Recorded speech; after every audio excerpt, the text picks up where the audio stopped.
Assalamualaikum warahmatullahi wabarakatuh. Salam sejahtera, salam kebajikan, dan salam namo budaya. Apa kabar Bapak Ibu, saudara-saudara sekalian? Semoga dalam keadaan baik ya. Senang sekali pada hari ini saya, Jose, bisa kembali menghibur atau menyapa Bapak Ibu, saudara-saudara sekalian di channel Diong Advokat. Channel yang selalu memberikan edukasi, penjelasan, serta pengertian hukum bersama LBH Pendidikan Indonesia. Hari ini juga saya ditemani oleh Direktur LBH Pendidikan Indonesia seperti biasanya dengan Bang Kinta. Gimana kabar Bang hari ini? Baik, sehat. Ya, puasa ya Bang ya? Alhamdulillah puasa. Puasa ya. Selamat juga kepada umat Kristiani yang akan merayakan kebangkitan serta wafatnya Yesus Kristus. Bapak Ibu, saudara-saudari sekalian, podcast pada hari ini kita bertemakan mengenai pengertian narkotika beserta dasar hukumnya. Kita langsung berdiskusi mengenai narkotika ya Bang ya. Oke. Seperti yang kita jadwalkan pada hari ini tema kita. Kira-kira Bang terkait pembicaraan narkotika ini, di Indonesia ini sudah ada undang-undangnya atau tidak sih Bang? Seperti apa undang-undangnya itu Bang? Ya, di Indonesia ini narkotika ya diatur di Undang-Undang Nomor 35 Tahun 2009 tentang narkotika.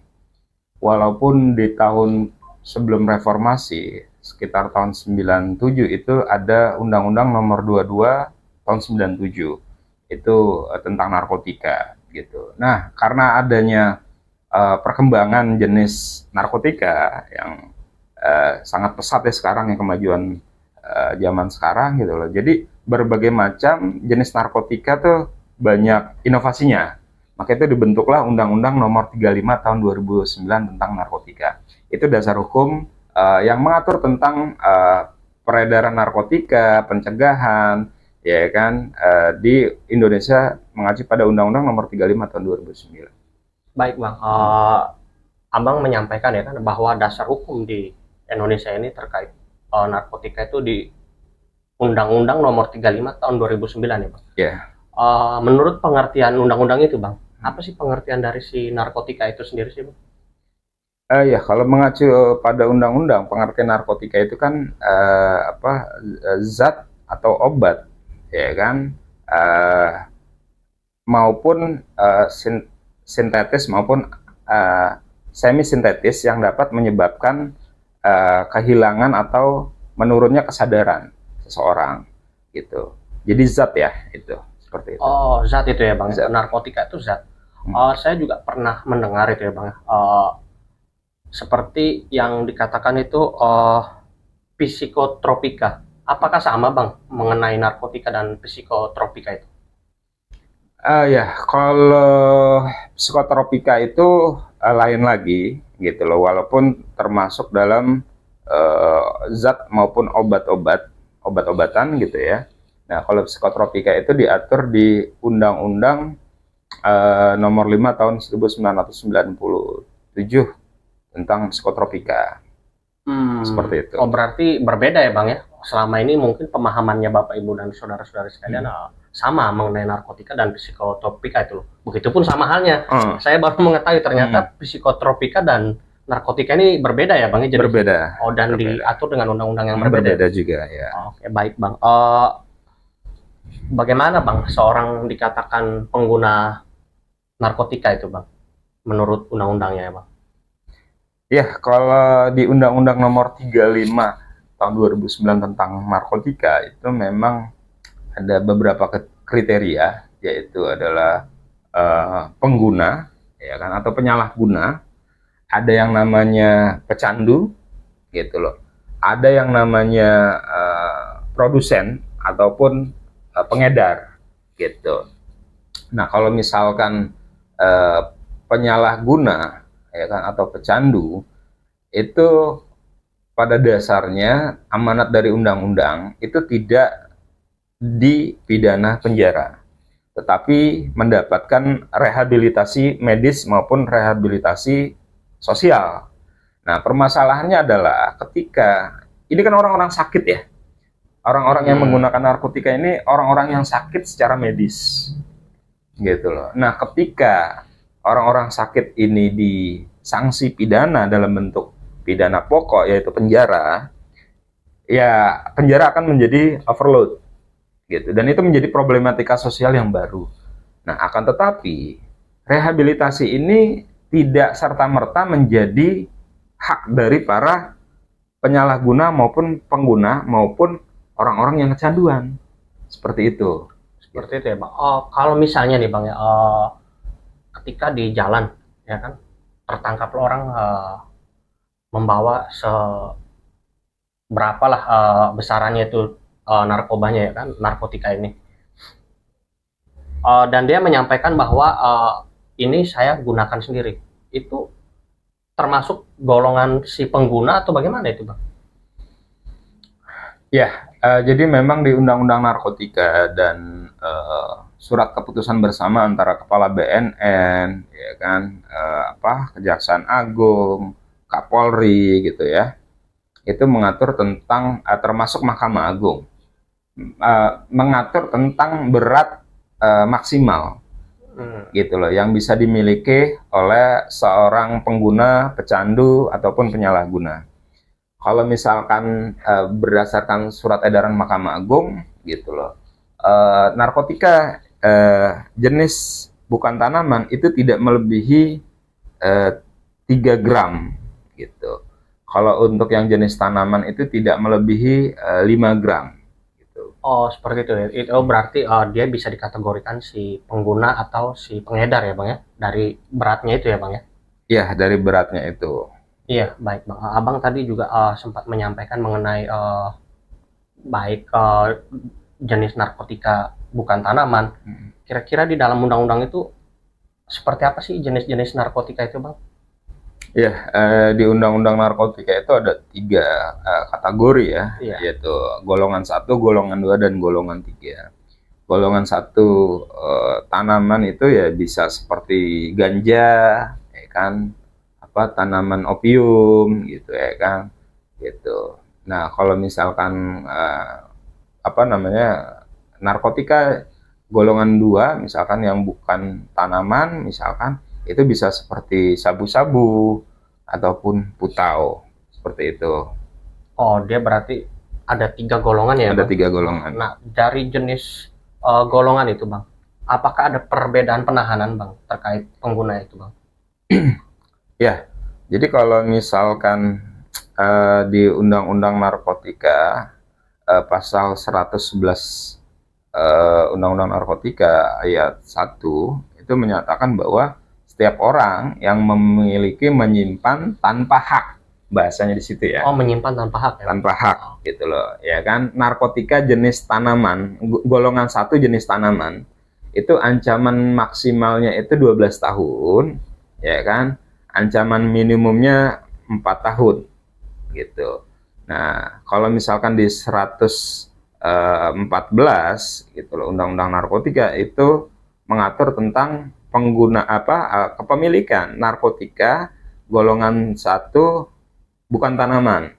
Nah, ancaman hukumannya ya sama, maksimal adalah 12 tahun, minimal adalah 4 tahun.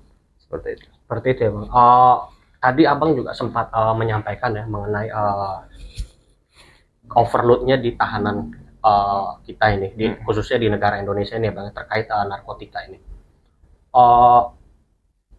Apakah tidak dibedakan Bang mengenai si pengguna atau si pengedar itu Bang, mengenai tahanannya itu sendiri Bang di Indonesia ini?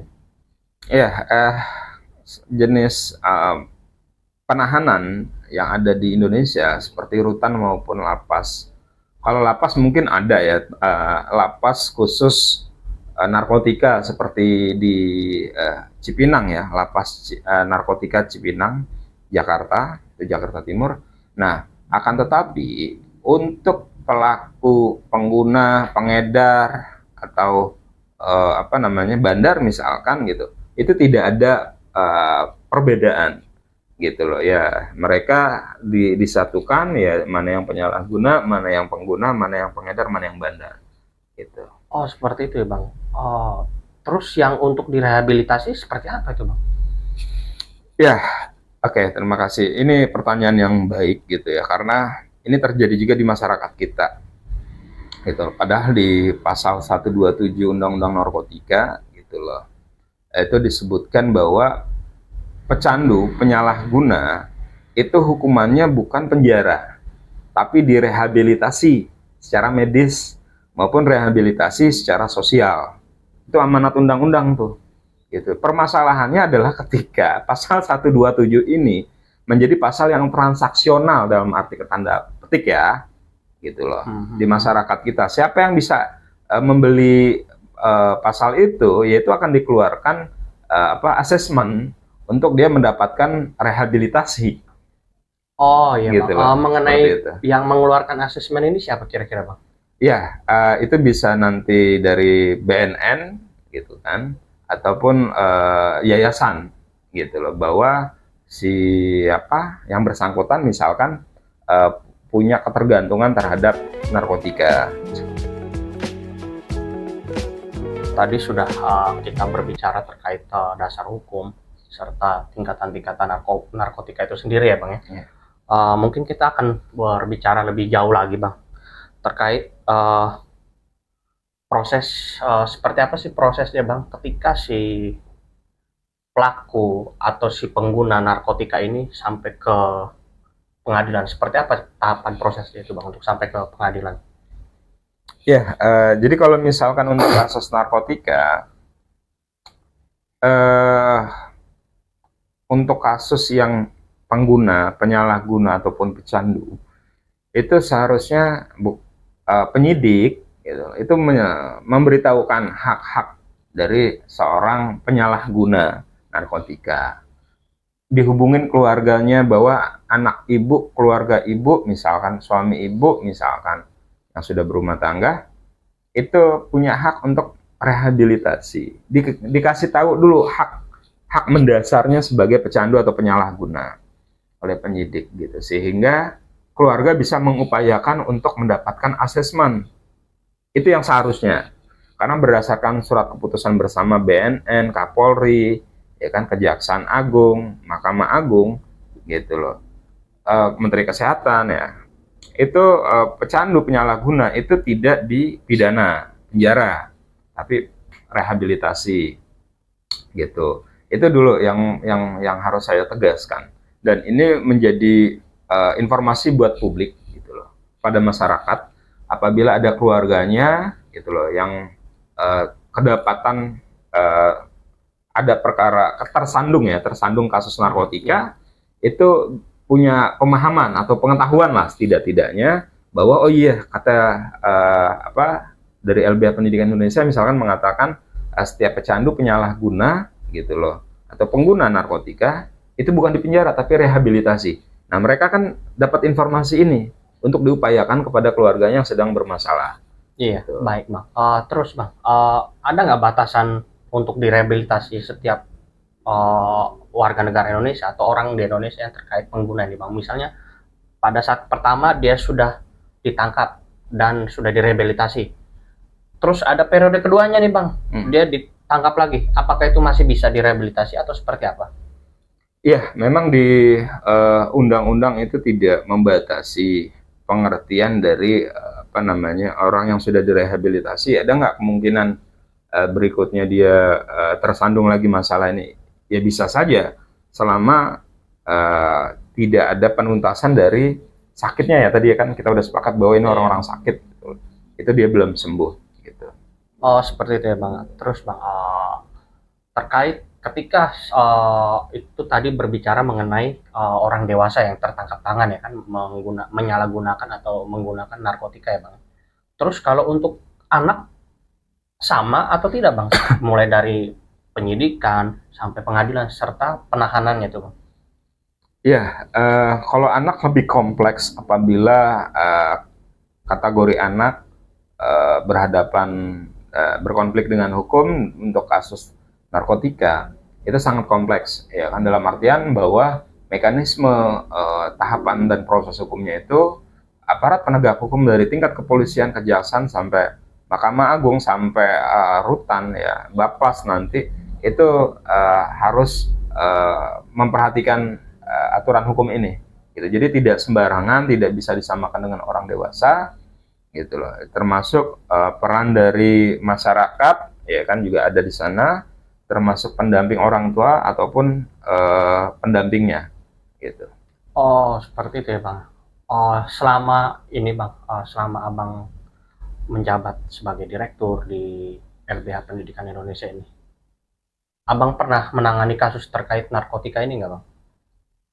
Ya, LBH Pendidikan Indonesia juga sering menangani kasus-kasus narkotika gitu, dari masyarakat yang mengalami kasus narkotika gitu, bahwa kasus-kasus narkotika yang ada yaitu berangkat dari ya perkawanan, diajak teman, terus nyoba-nyoba ya seperti itu. Kami sering menangani perkara narkotika. Oke. Baik, Bapak Ibu, saudara-saudara sekalian, demikian penjelasan serta edukasi terkait tema pada hari ini tentang narkotika beserta dasar hukumnya di Indonesia. Bagaimana dengan penjelasan kami serta diskusi kami pada hari ini? Semoga bisa bermanfaat dan berguna bagi Bapak Ibu yang terkait. Mungkin ada dari saudara dan keluarganya atau siapapun yang mengalami tersangkut kasus narkotika ini, ya kan? Setidaknya secara garis besar, channel Young Advokat ini bersama LBH Pendidikan Indonesia sudah menjelaskan. Terima kasih atas kesediaannya, atas Bapak Ibu sudah menonton edukasi kami pada hari ini. Apabila Bapak Ibu dan saudara-saudara sekalian mengalami proses hukum baik pidana ataupun perdata, bisa berkomentar di kolom komentar agar kami bisa mendiskusikannya di podcast kami berikutnya, atau mungkin ingin berdiskusi secara langsung dan tatap muka, bisa menghubungi LBH Pendidikan Indonesia di nomor yang ada di kolom deskripsi yang akan dimasukkan. Baik Bapak Ibu saudara-saudara sekalian, sebelum menutup video podcast pada hari ini, saya mengutip beberapa adagium hukum atau istilah hukum. Jujus et dominium, ejus et perculum. Resiko atas suatu kepemilikan ditanggung oleh pemilik. Terima kasih Bapak Ibu, saudara-saudara sekalian. Terima kasih Bang Ginta atas waktunya. Ya, sama-sama. Sampai bertemu lagi di podcast berikutnya. Assalamualaikum warahmatullahi wabarakatuh.